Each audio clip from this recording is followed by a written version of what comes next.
அமலாக்கத்துறை வேகமாக நடத்தி உடைத்தால் நம்ம புரிஞ்சுக்கலாம் பாஜக சரியாக பண்ணுறாங்க. இல்லை இந்த கேஸ் அப்படியே படுத்துட்டா புரிஞ்சுக்கங்க பாஜகவும் உங்களுக்கு துணை போயிட்டாங்க. அதுக்காகத்தான் ஓடுறாரு. ஏற்கனவே நடத்த இதுதான் அனுபவம். அதனால் ஸ்டாலினின் முயற்சி தோல்வி அடைய வேண்டும். உதயநிதி செய்த பாவத்திற்கு ஜெயிலுக்கு செல்ல வேண்டும்.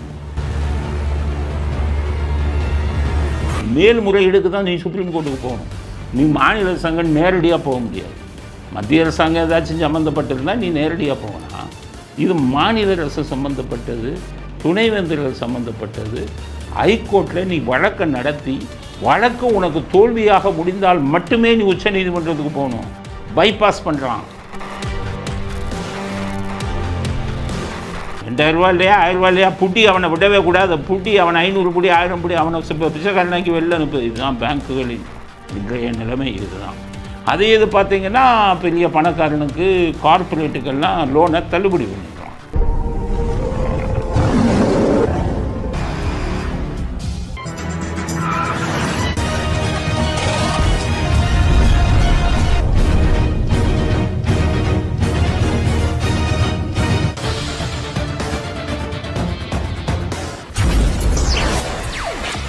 வணக்கம். இன்றைய அரசியல் ஆடுகளத்திற்கு உங்கள் அனைவரையும் அன்புடன் வரவேற்கிறோம். இன்றைய முக்கியமான செய்திகள் என்ன, அதை பற்றிய நமது அரசியல் அலசல் என்ன அப்படிங்கிறத பற்றி பார்ப்போம். நிதி ஆயோக் கூட்டத்தில் கலந்து கொள்வதற்காக முதலமைச்சர் ஸ்டாலின் டெல்லி சென்றார் அப்படின்னு செய்தி வீடியோலாம் போட்டிருக்காங்க. இங்கேருந்து ஒரு டெல்லிக்கு போகிறதுக்கு ஒரு வழி அனுப்புறதுக்கு ஒரு கூட்டம், ஜால்ரா கூட்டம். அவங்க அப்பா பண்ணுற மாதிரி கை தட்டுறதுக்கு ஆள் கூட்டிகிட்டு வர சொல்லுவார், விசில் அடிக்க ஆள் கூட்டிகிட்டு வர சொல்லுவார், கருணாநிதி வாழ்க அப்படின்னு கத்துறதுக்கு ஆள் கூட்டிகிட்டு வர சொல்லுவார், வெடி வெடிக்கிறதுக்கு ஆள் கூட்டிகிட்டு வர சொல்லுவார். ஆள் சரியாக வெடி வெடிக்கலைன்னா, விசில் சத்தம் கம்மியாக கேட்டதுன்னா அந்த மாவட்ட செயலாளரை மாற்றி விடுவார் கருணாநிதி. அதே பாணியில் இவர் என்னமோ டெல்லிக்கு நிதி ஆயோக் இதுக்கு கூட்டத்துக்கு போகிறாராம். கூட்டத்துக்கு போயிட்டு அதுக்கு வழி அனுப்ப ஒரு கூட்டமாக உண்மையிலேயே அதுக்காக போகிறீங்க? நிதி ஆயோக் கூட்டத்துக்கு போகிறீங்க, அமித்ஷாவை போய் காலில் விழுக போகிறீங்க, நிர்மலா சீதாராமன்ட்ட காலில் விழுக போகிறீங்க, மோடிகிட்ட போய் காலில் விழுக போகிறீங்க. உங்கள் இதுவே சரித்திரமே இது தானே. ஆனால் அப்படி சொல்லிவிட்டு இப்போ ஏன் போன வருஷம் எந்த கூட்டத்துக்கு நீங்கள் போகல, இந்த வருஷத்துக்கு மட்டும் ஏன் போகிறீங்க? அதுதான் காரணம். வந்துருச்சு இதில் அமலாக்கத்துறை டாஸ்மாகுக்கு உள்ளே வந்துருச்சு. எப்படியோ உச்ச நீதிமன்றத்தில் போய் கபில் சிபல், முகுல் ரோஹித் இவங்களெல்லாம் பிடிச்சி கோடிக்கணக்கில் பணம் செலவு பண்ணிவிட்டு ஒரு ஸ்டே வாங்கி வச்சுருக்கீங்க. உச்ச நீதிமன்றம் ஸ்டே கொடுத்துருக்காங்களா? ஸ்டே கண்டினியூ தொடர்ந்து வைப்பாங்களா? நாட்டில் இருக்கிறவங்க விடுவானா அவங்களெல்லாம் உச்ச நீதிமன்றத்தை? இந்த தடையை நீக்கணும்னு சொல்லி இது கோடைக்கால விடுமுறை முடிஞ்ச உடனே அவன் போட போகிறான். அமலாக்கத்துறை தடையை நீக்கணும்பா, இத்தனை ஆயிரம் கோடி கொள்ளையடிச்சதுக்கு இந்தா சாட்சி, இந்த ஆதாரம், ஒவ்வொருத்தவங்க வாக்குமூலம் இவ்வளவு, இதுக்கெல்லாம் பாரெல்லாம் கொள்ளையடிச்சு வச்சுருக்காங்க, நீ விசாரிக்கக்கூடாதுன்னு சொல்கிறியா? தடை இது பண்ணணும்னு தடையை இது பண்ண நீடிக்க போகிறியா? கேட்போம். அமலாக்கத்துறை கொடுக்கட்டும், எப்படி கொடுக்குறான்னு பார்ப்போம். உச்ச நீதிமன்றம் முடியாது விசாரிக்கக்கூடாதுன்னு இந்த ஸ்டே கொடுக்குறதுக்கு 5 நிமிஷத்தில் கொடுக்குறான் உச்ச நீதிமன்றம். எந்த வழக்கையும் விசாரிக்கிறதுக்கு எவ்வளோ நேரம்? ஹைகோர்ட்லலாம் 2 மணி நேரம் நடக்கும் ஆர்கியூமெண்ட்டு சாதாரண வழக்குகளுக்கு. இது ஒரு மிக முக்கியமானது. 1000 கோடி இது அமலாக்கத்துறை சம்பந்தப்பட்டது. நாட்டை கொள்ளையடிச்சுக்கிட்டு இருக்காங்க. 5 நிமிஷம் கேட்குறான், கேட்டுட்டு ஸ்டே கொடுக்குறான். பார்த்துக்க எப்படின்ட்டு 5 நிமிஷத்தில் முடிச்சுட்டான். இன்னொன்று என்ன கேட்டுருக்கான், நேற்று சொல்ல மறந்துட்டோம். தனி மனிதர்கள் செய்யும் அத்துமீறலால் நிர்வாகத்தை எப்படி நீங்கள் சோதனை செய்யலாம்னு கேட்குறான். அப்படின்னா என்ன அர்த்தம் அவங்களுக்கு புரியாது. தனி மனிதர் அத்துமீறல்னா என்னென்னா, நம்ம இவன் இருக்கான் பாருங்க, இந்த லஞ்ச ஒழிப்புத்துறை, அவன் திமுக மாவட்ட செயலாளர். அவன் என்ன பண்ணுவான், ஆளுங்கட்சியாக இருக்கும்போது எதிர்கட்சி மேலே வழக்கு போடுவான். திருப்பி அந்த எதிர்கட்சி ஆளுங்கட்சியாக வாங்கிட்டால் எல்லா வழக்கையும் விடுதலை பண்ணி விட்டுருவான். கோர்ட்டுக்கே போக மாட்டான், ஆதாரத்தை கொடுக்க மாட்டான், கோர்ட்டு காத்துக்கிட்டே இருந்துட்டு விடுதலை பண்ணிடுவான். இந்த இன்றைக்கி இருக்கக்கூடிய முன்னாள் மந்திரிகள் அவ்வளோ பேர் மேலேயும் KKS தங்கம் தென்னரசு ஒன்றுனா வழக்கு போட்டது யார்? இவன் துரைமுருகன், பொன்முடி வழக்கு போட்டது பூரா இவன். இவன் நம்ம லஞ்ச ஒழிப்புத்துறை அதிமுக ஆட்சியில் இருக்கும்போது. இவங்க ஆட்சிக்கு வந்தோன்னா அத்தனையிலும் விடுதலை. காரணம் இவனும் உடந்தை. இவன் வந்துக்கிட்டு ஒரு தனித்துறை, மக்கள் மத்தியில் நம்ம சம்பளம் வாங்கிறோமே, காவல்துறையில் ஒரு முக்கியமான இதில் இருக்கமே, லஞ்சத்தை ஒழிக்கிறதுக்காக நம்மளை போட்டிருக்காங்களே. லஞ்ச ஒழிப்புத்துறையெல்லாம் சாதாரண ஆளுங்க போக முடியாது. இன்ஸ்பெக்டர் லஞ்ச ஒழிப்புத்துறை கேட்டால் விசாரிப்பாங்க பேக்ரவுண்டு. இவன் லஞ்சம் வாங்குறவனா, ஏற்கனவே எங்கே இருந்தால் அங்கே இவனுக்கு என்ன பேர் இருந்தது, அப்படி பார்த்து தான் ஆள் போடுவாங்க. ஆனால் லஞ்சம் வாங்காமல் இருக்கணும்னு போட்டாங்களே ஒழிய இவன் நேர்மையாக பணி செய்வானா, அரசியல்வாதிக்கு ஜார்ஜ் அடிப்பானாங்கிறது விசாரிக்கிறது இல்லை. இன்னுமே அதையும் விசாரிங்க. இது லஞ்ச ஒழிப்பு வர்றவன் பூரா ஜார்ஜ் அடிச்சிடறான்ல. நீங்கள் இங்கே விசாரிக்கிறது டாப் டு பாட்டம் மேலதிகாரிலேருந்து கீழ் வரை ஜார்ஜ் அடிக்கிறீங்களே. அதனால் இந்த லஞ்ச ஒழிப்புத்துறை என்ன பண்ணியிருக்கான், டாஸ்மாகில் நிறைய கேஸை போட்டிருக்கான். ஒரு நடவடிக்கையும் எடுக்கலை. 2014 வழக்கு போட்டு 11 வருஷமாக எடுக்கலை. இப்போ உயர்நீதிமன்றம் கேட்குறாங்க, என்ன நடவடிக்கை எடுத்த, இது போட்டையா, குற்றப்பத்திரிக்கை தாக்கல் செஞ்சியா, அதில் என்ன நடவடிக்கை கேட்குறாங்க. இல்லை இது பண்ணுறேன்னு இப்போ அதையும் நடத்திக்கிட்டு இருக்காங்க. வெக்கம் இல்லாமல் கேஸு தமிழ்நாடு அரசாங்கம் கேஸை நடத்திக்கிட்டு இருக்கான். இல்லை நாங்கள் விசாரிக்கிறோம். அது சொல்லிட்டாங்க 1 வாரம் டைமு, நீ ஒழுங்காக விசாரிக்கலைன்னா நாங்கள் அடுத்த நடவடிக்கை எடுக்கப்படும் அப்படின்னு உயர்நீதிமன்றம் சொல்லிட்டாங்க. இப்போ அமலாக்கத்துறை இந்த வழக்குகள்லாம் லஞ்ச ஒழிப்புத்துறையில் பெண்டிங்கில் இருக்குது, நிலுவையில். இதை வைத்துத்தான் அமலாக்கத்துறை உள்ளே வராங்க. இதை உச்சநீதிமன்றம் என்ன சொல்கிறான், அவங்கெல்லாம் தனிநபர். யார் தனிநபரான், டாஸ்மாகில் இருந்தான்ல அவன்லாம் தனிநபர். அவன் செஞ்சதுக்காக நீ டாஸ்மாகை இப்போ விசாரிக்கிறாங்கிறான்.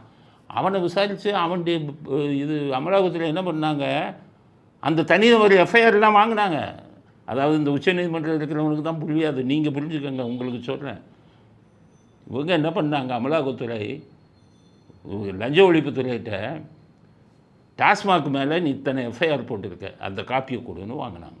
அந்த காப்பியை பார்த்த வாக்குமூலத்தெல்லாம் பார்க்கும்போது இதில் பெரிய அளவில் கொள்முதலில் மோசடி நடக்குதுன்னு கொள்முதலில் விசாரிக்கிறாங்க. இதில் என்ன தப்பு, அது சொல்கிறான் உச்சநீதிமன்றம். 5 நிமிஷத்தில் விளைவும் கேட்டான். ஆனால் அவங்க அதர் சைடு சொல்கிறாங்க, அமலாக்கத்துறை பதில் கொடுக்குறான். அதுக்கெல்லாம் சான்ஸே கிடையாது. பதிலாவது மண்ணாங்கட்டியாவது ஸ்டே கிராண்டடுன்ட்டு போயிட்டான். இனி எப்படி அந்த ஸ்டேயை உடைக்கும் போது இவன் என்ன சொல்கிறான்னு பார்ப்போமே. இவ்வளோ ஆதாரத்தையும் கொடுத்துட்டு நீ விசாரிக்காதே அப்படின்னு சொல்லட்டுமே. அதுதான் சொன்னாலும் சொல்லுவான், இருந்தாலும் சொல்லட்டுமே. அதுதான் நம்முடைய எதிர்பார்ப்பு. கொடுங்க நீங்கள். இப்போ அமலாக்கத்துறை 2 மாதம் கழித்து எல்லா ஆதாரத்தையும் கொடுத்து இந்த தடையை ஸ்டேயை உடைச்சிட்டாங்கன்னா என்ன பண்ணுறதுன்னு ஸ்டாலினுக்கு பயம்.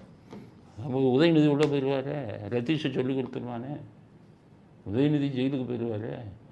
ஆகாஷ் பாஸ்கர் மாட்டினான்னா உதயநிதி இன்னொரு இன்னொரு வழக்கில் ஜெயிலுக்கு போயிடுவார். ஜெயிலில் தானே வாழ்க்கை இருக்கணுங்கிற பயத்தில் தான் நிதி ஆயுக்தா கூட்டத்துக்கு போகிறேன்னு சொல்லிட்டு நேர எங்கே போகிறாரு, நம்ம சொல்கிறதுக்கு முன்னாடி ரகுபதி சொல்லிட்டார்.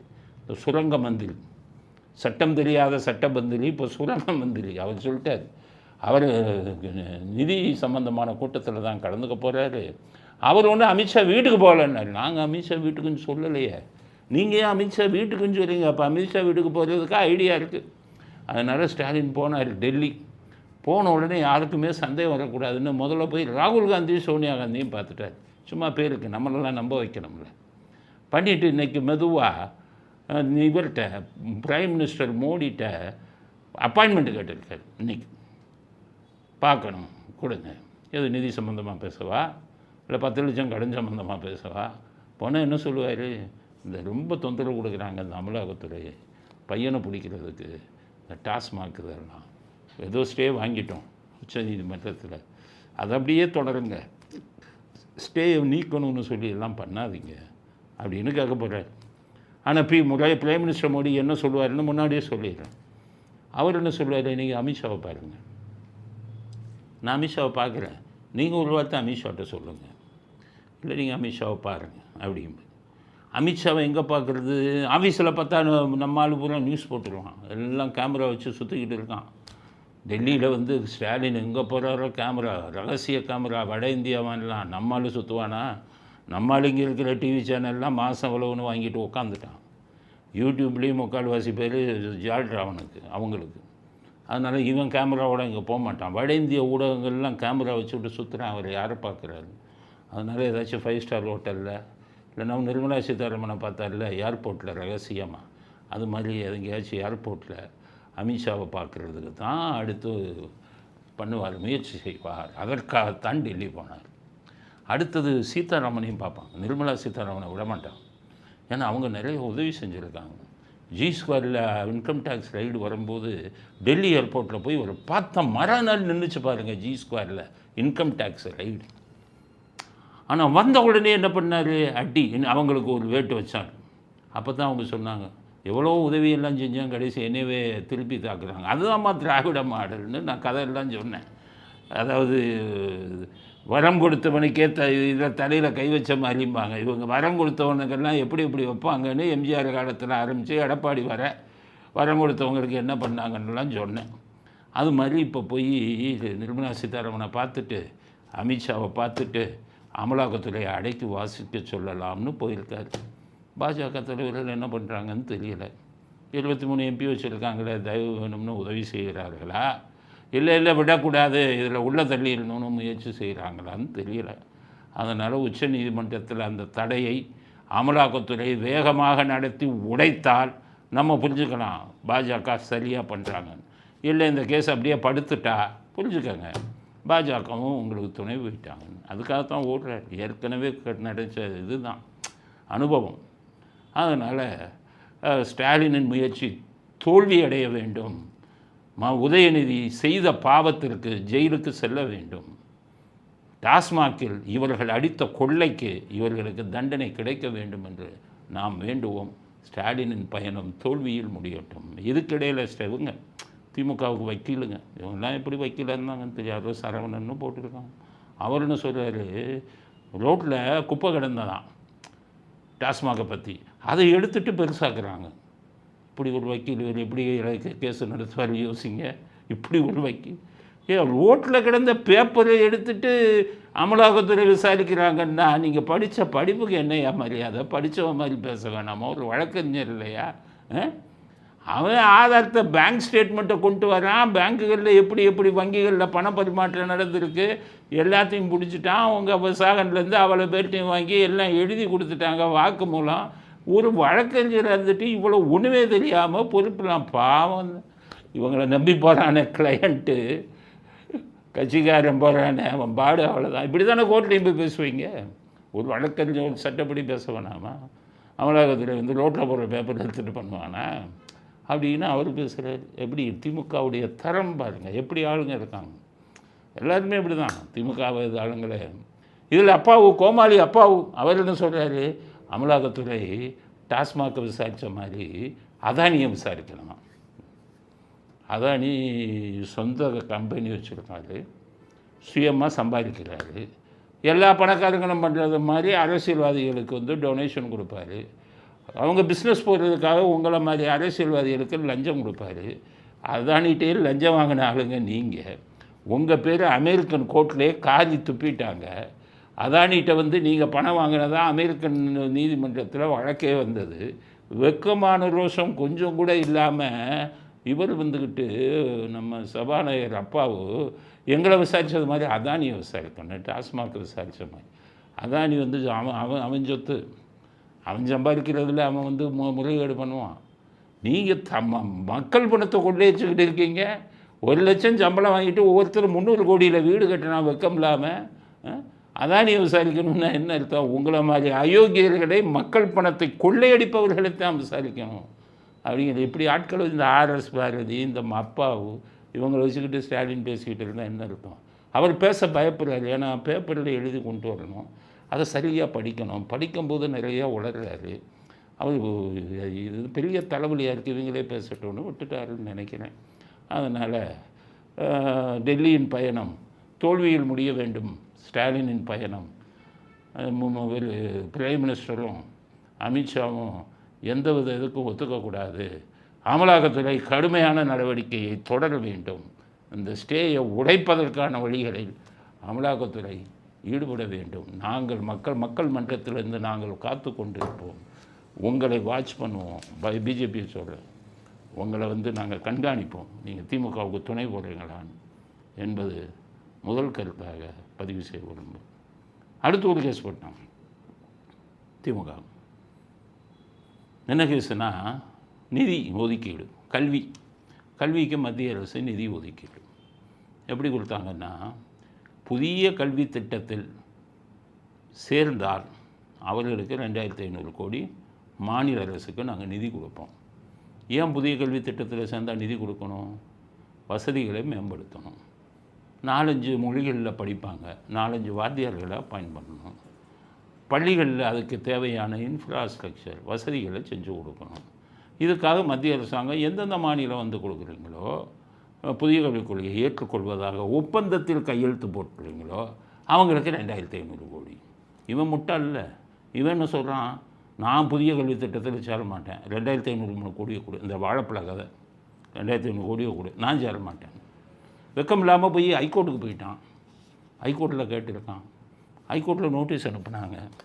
மத்திய அரசாங்கத்திலேருந்து சொன்னாங்க, இங்கே பாருங்கள், புதிய கல்விக் கொள்கையில் நடைமுறைப்படுத்துவதாக ஒப்பந்தத்தில் கையெழுத்து போட்டால்தான் நாங்கள் 2500 கோடி கொடுத்தோன்னு சொல்லியிருக்கோம். இவங்க புதிய கல்விக் கொள்கையை ஒத்துக்கலை, ஒப்பந்தத்தில் கையெழுத்து போடல. எப்படி எந்த முகத்தோடு இவங்க 2500 கோடி கேட்குறாங்கன்னு புரியலைன்னா, ஹைகோர்ட் என்னப்பா நீ என்னப்பா சொல்கிற அப்படின்னா, இது பெரிய அண்ணன் நடவடிக்கைங்கிறோம்.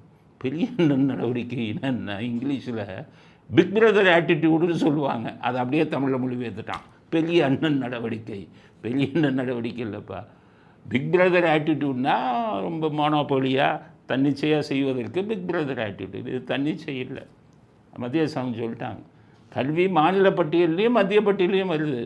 மாநில பட்டியலில் மாநில கல்வியை கொடுத்துக்கிட்டு இருக்காங்க. இந்தியா முழுவதும் ஒரே கல்வி வரணுங்கிறதுக்காக நாங்கள் புதிய கல்விக் கொள்கையை கொடுக்குறோம். அதுவும் எங்களுடைய இது இல்லை. புதிய கல்விக் கொள்கைக்கு ஐஎஸ்ஆர்ஓ சேர்மனாக இருந்தார் கஸ்தூரி ரங்கனை வச்சு ஒரு கமிட்டி அமைச்சு 10 உயர்கல்வி படித்தவங்கள்லாம் அவங்க கருத்து தெரிவிச்சிருக்காங்க. அதன்படி தான் அமைச்சிருக்கோம். இதை படித்தால் மாணவர்களுக்கு வருங்காலம் உண்டு படின்னு சொல்கிறோம்.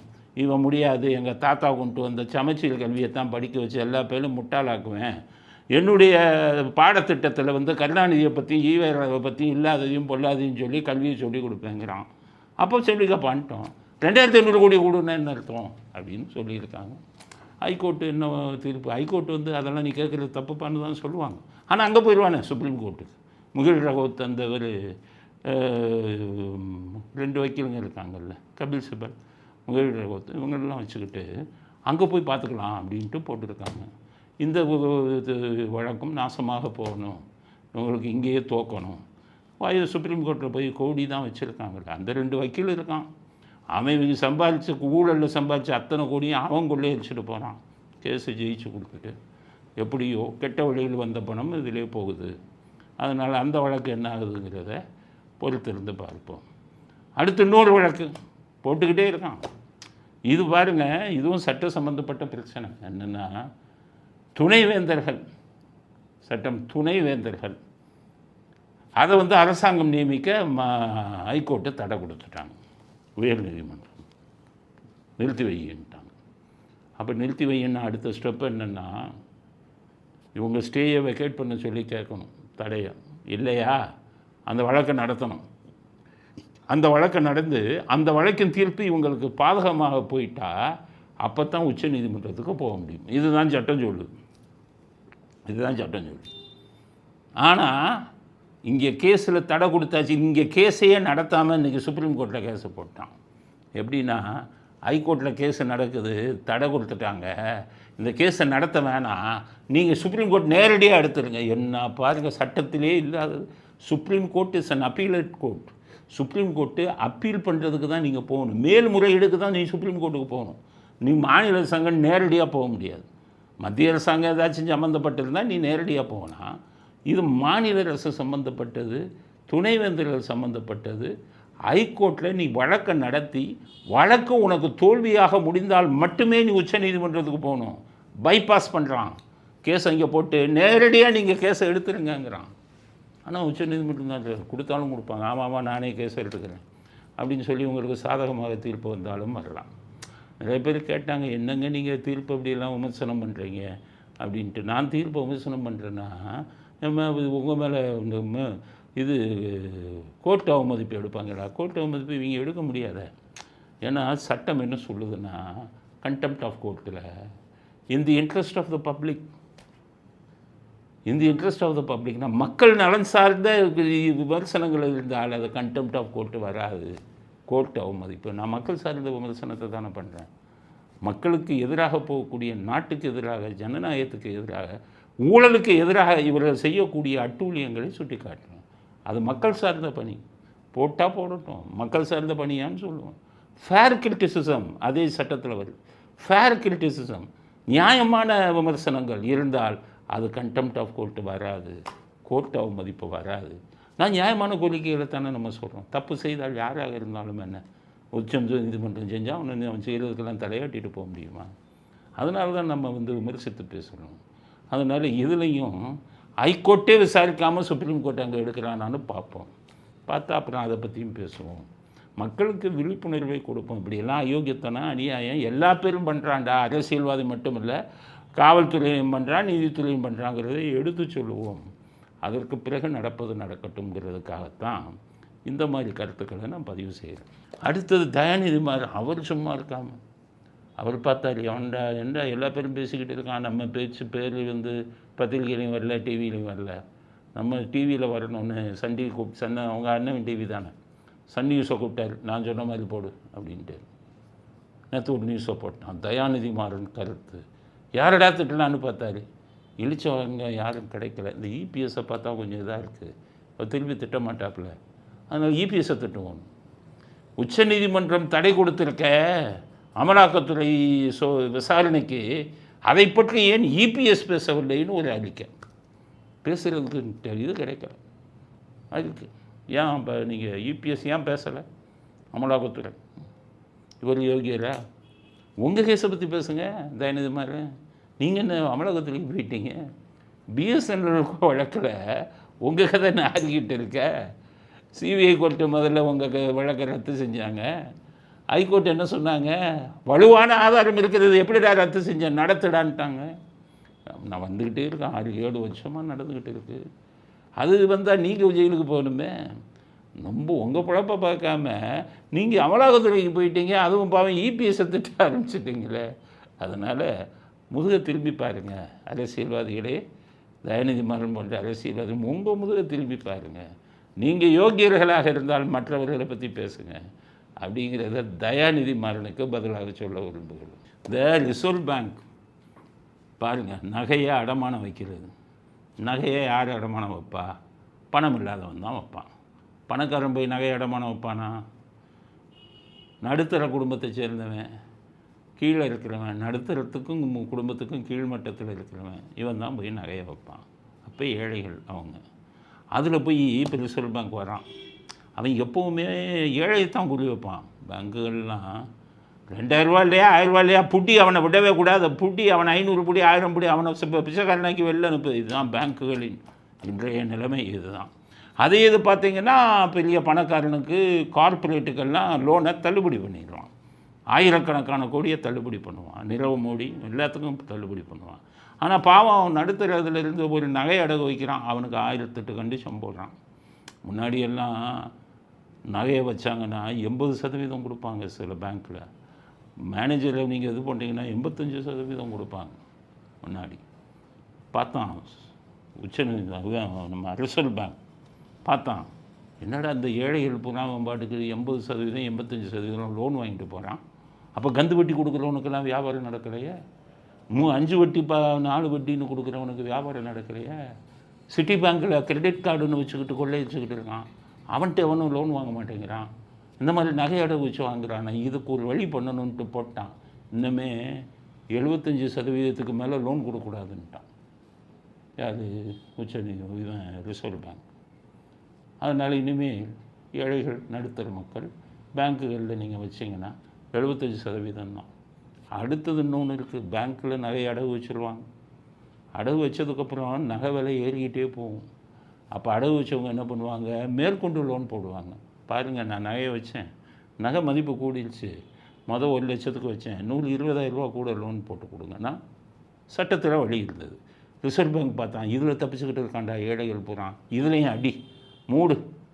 ஏன்னா அவன் கந்து வட்டிக்காரன்லாம் அவனுக்கு வேண்டிய ஆளுங்க இல்லை. ரிசர்வ் பேங்க்குகளுக்கு பூரா அவங்க தான்.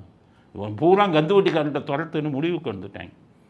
வந்துட்டு இப்போ என்ன சொல்கிறான்னு கேட்டிங்கன்னா, நீ நடையாக நடமானம் வச்ச கூட 10,000 20,000 வந்து நீ வந்து லோன் போடக்கூடாது, முடியாது, நிறுத்திட்டான். அப்போ எப்படிங்க பண்ணணும்? எல்லா பணத்தையும் கொடுத்து நகையை மீட்கணுமா, திருப்பி அடகு வைக்கணுமா? எப்படி பாருங்க, எப்படி எப்படி யோசிக்கிறாங்க பாருங்க. ஏழைகளே எப்படி எப்படி இது பண்ணலாம். அதனால தான் இந்த விஷயத்தில் பிஜேபியை நான் திட்டுறேன், நிர்மலா சீதாராமனை திட்டுறேன். ஏழைகளுக்கு சாதகமாக இருங்கள். இந்திரா காந்தி இருக்கும்போது ஏழைகளுக்கு சாதகமாக இருப்பதற்காகத்தான் வங்கிகளை எல்லாம் தேசியமயமாக்கினார். நீங்கள் என்ன பண்ணுறீங்கன்னு கேட்டிங்கன்னா, ஏழைகளை க்ளோஸ் பண்ணி எல்லாத்தையும் கந்து வட்டிக்கு அனுப்புங்க. இனி என்ன பண்ணுவான்? நகை அடகு வைக்கிறவன் உங்கள் பேங்க்கிட்ட வரமாட்டான், கந்து வட்டிக்காரன்ட்ட போயிட்டு 10 வட்டி 15 வட்டின்னு கொடுப்பான். பேங்க்கில் வச்சா 1 வட்டி 1.5 வட்டியில் கிடைக்கும். ஏழைகளுக்கு நல்லது செய்கிறத விட்டுட்டு ஏழைகளுக்கு வேட்டு வைக்கிறதுக்கு உங்களுக்கெல்லாம் எப்படி மனசு வருதுன்னே தெரியலப்பா. ஆட்சியில் இருக்கிறவனுக்கு ஆட்சியில் தொலைச்சிடவேன் நாம் ரிசர்வ் பேங்கை கூப்பிட்டு. எப்படிடா நீ வந்து எல்லா நகையை அடகு வச்சோம், ஒரு 10,000 ரூபா கூட லோன் போடுறது செல்லாதுன்னு பண்ணக்கூடாதுன்னு சொல்கிறதுக்கு நீங்கள் யாருன்னு சொல்லி ரிசர்வ் பேங்க்காரன் மேலாம் நடவடிக்கை எடுக்க வேணாமா நிதியமைச்சர்? எப்போதுமே ஏழைகளுக்கு எதிராகத்தான் செயல்பட்டு கொண்டிருக்கிறது ரிசர்வ் பேங்க்கும் மற்ற வங்கிகளும். அதனால் ஏழைகள் கந்து வட்டிக்காரர்களிடம் துரத்தி அடிக்கப்படுகிறார்கள். அதனால் ஏழைகளின் சாபமே உங்களை அழித்து விடும் இந்த அரசாங்கத்தை அப்படிங்கிறது அடுத்த கட்ட கருத்து. அடுத்தது விஜய் பற்றி ஒரு செய்தி. மதுரையில் பூரா விஜய் ரசிகர்கள் போஸ்டர் ஊட்டிட்டான். என்ன போஸ்டர் ஊட்டியிருக்கான்? விஜய் மதுரையில் போட்டியிடுகிறார் அப்படின்னு போஸ்டர். மதுரையில் எந்த தொகுதி? விஜய் இன்னொரு எம்ஜிஆர், அதனால் அவர் மதுரை மேற்கு தொகுதியில் போட்டியிடுகிறார் அப்படின்னு போட்டான். எம்ஜிஆரை கம்பேர் பண்ணி மதுரை மேற்கு அப்படின்னு எல்லா இடமும் போஸ்ட் ஒட்டியிருக்காங்க விஜய் கட்சிக்காரன். இதை பற்றி சொல்லணும். உங்கள் அரசியல் வரலாறு வேறு தெரியணும்ல, சட்டம் எப்படி தெரியணுமோ அது மாதிரி அரசியலில் என்னென்ன நடந்தது அப்படின்னு. மதுரை மேற்குக்கு ஒரு பெரிய கதை இருக்குது. எம்ஜிஆர் அங்கே நின்னதுக்கு ஒரு பெரிய கதை இருக்குது. என்னென்னு கேட்டிங்கன்னா, 1979 இந்திரா காந்தி எம்ஜிஆரை டிஸ்மிஸ் பண்ணிட்டாங்க. கருணாநிதி பேச்சை கேட்டு. அப்போ கருணாநிதி பேச்சை கேட்டு டிஸ்மிஸ் பண்ணால் எம்ஜிஆருக்கு 2 சீட்டு வந்தது. கருணாநிதிக்கு இந்திரா காந்திக்கு 38 சீட்டு வந்தது. எம்பியில் 40 சீட்டு. அதுலேயும் கருணாநிதி சூழ்ச்சி பண்ணி தான் பண்ணார். தங்கம் விலை ஏறிச்சு. பாவம் ஏழை ஜனங்கள்கிட்ட போய் பார்த்தியா எம்ஜிஆர் இதால் தங்க விலை ஏறி போச்சு. அப்போ இருக்கிற ஜனங்களுக்கு தெரியல தங்க விலைக்கும் மாநில அரசுக்கும் சம்மந்தம் இல்லைன்னு. எல்லா பொம்பளைங்களும் ஆமான்ட்டு மாற்றி போட்டாங்க. 2 சீட்டு வந்தார். உடனே தேர்தல் 80 1980 2-3 மாதத்தில் தேர்தல் வச்சார். எம்ஜிஆர் 2 சீட்டு தான் வாங்குவார் அப்படின்னு முடிவு பண்ணார் கருணாநிதி. அப்போ எம்ஜிஆர் மக்கள்கிட்ட கேட்டார், நான் என்ன தவறு செஞ்சேன், என்னை டிஸ்மிஸ் பண்ணிட்டார் இந்திரா, கருணாநிதி தான் போய் இந்த வேலை பண்ணாருன்னு மக்கள்கிட்ட சொன்னார். அப்போ கருணாநிதி என்ன பார்த்தாரு, எம்ஜிஆர் தோற்றா மட்டும் போதாது, எம்ஜிஆர் கட்சி தோற்றா மட்டும் போதாது, எம்ஜிஆரே தோக்கணும் அப்படின்னு ஒரு சதி திட்டம் போட்டு அப்போ உளவுத்துறையிட்ட கேட்டார். ஏன்னா அப்போ ஜனாதிபதி ஆட்சி தான் நடந்தது, கவர்னர் ஆட்சி. அப்போ எல்லா அதிகாரிகளும் கருணாநிதி சொல்கிறத கேட்டாங்க. உளவுத்துறையை கூப்பிட்டார். யோ எம்ஜிஆர் எந்த தொகுதியில் நிற்கிறாருன்னு பார்த்து சொல்லு அப்படின்னா. உடனே எல்லாருமே உளவுத்துறை அதிகாரிகள் அப்படியே வேவு பார்க்குறாங்க. எம்ஜிஆர் எந்த தொகுதி நிற்கிறார், எம்ஜிஆர் எந்த தொகுதி நிற்கிறார்.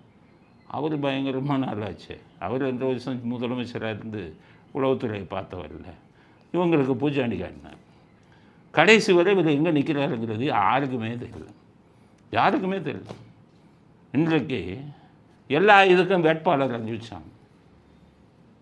அப்போ இந்த வேட்பாளர் அறிவிக்காத இதை பார்க்கலாமான்னு எதை பார்க்கலாம் அப்படின்னா, கடைசி நாள் அன்னைக்கு மதுரை மேற்கு ஆண்டிப்பட்டி, மதுரை மேற்கு சேடப்பட்டி, இந்த 2 தொகுதியும் காலியாக விட்டார்.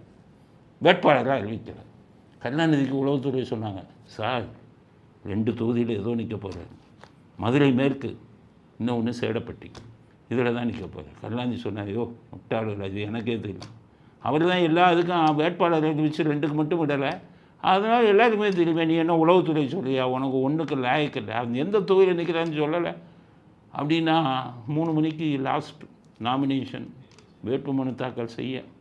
எம்ஜிஆர் மதுரையில் இருக்கார், மதுரையை சுற்றி சுற்றி வரார். மதுரை மேற்கா சேடப்பட்டியா, எம்ஜிஆர் மதுரை மேற்கா சேடப்பட்டியா அப்படி வருது.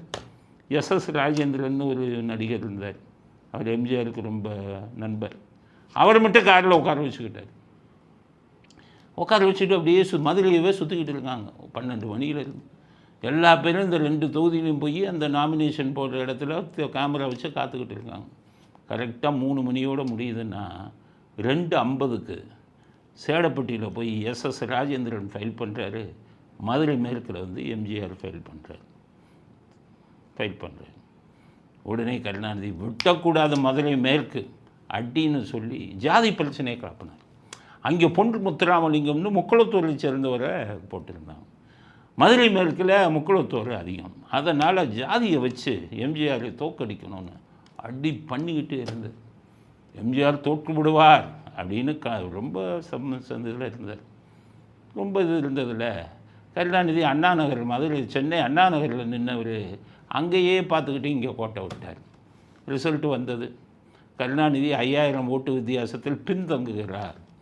எம்ஜிஆர் 18,000 ஓட்டு வித்தியாசத்தில் மதுரை மேற்கில் முந்துகிறார் அப்படின்னு. கடைசி எம்ஜிஆர் மிகப்பெரிய வெற்றி அடைந்தார் மதுரை மேற்கில். கருணாநிதி அண்ணா நகரில் மண்ணை கவி தோற்று எலெக்ஷன் ஓட்டு என்றதில் ஸ்டாலின் ரவுடிகள் எல்லாம் கூட்டிகிட்டு போய் பெரிய பிரச்சனை பண்ணி 500 ஓட்டில் ஜெயித்ததா விடிய காலம் 6:30 மணிக்கு அறிவித்தாங்க. தோற்றது தான். அப்படிப்பட்ட சரித்திரத்தை உருவாக்கிய தொகுதி மதுரை மேற்கு தொகுதி. நேற்று வந்த விஜய், நீங்கள் எல்லாம் மதுரை மேற்கில் போய் நிற்கிறேன்னு சொல்கிறதுக்கு நில்லுங்க. ஆனால் எம்ஜிஆர் நின்ற மதுரை மேற்கு தொகுதியில் விஜய் நிற்கப் போகிறாருன்னா அது சரித்திர முக்கியத்துவம் வாய்ந்த தொகுதி. 1980களில் மிகப்பெரிய அதிர்ச்சியையும் ஆச்சரியத்தையும் ஜாதி விஷயத்தையும் மீறி எம்ஜிஆர் ஜெயித்த தொகுதி. அதனால் விஜய்க்கு சொல்கிறேன், மதுரை மேற்கில் நிற்க போகிறேன்னு சொல்லுங்கள். அதுக்காக எம்ஜிஆரை போல் மதுரை மேற்கில் நிற்க போகிறேன்னு உங்கள் ரசிகர்களையும் சொல்ல வைக்காதீர்கள், நீங்களும் சொல்லாதீர்கள். இது ஒரு அரசியல் சரித்திரம் என்பதற்காக இந்த விஷயத்தையும் இன்றைக்கு பதிவு செய்ய விரும்புகிறோம். இத்துடன் இன்றைய அரசியல் ஆடுகளம் நிறைவு பெறுகிறது. மீண்டும் நாளை புதிய செய்திகளுடன் உங்களை சந்திக்கிறோம். நன்றி, வணக்கம், ஜெய் ஹிந்த்.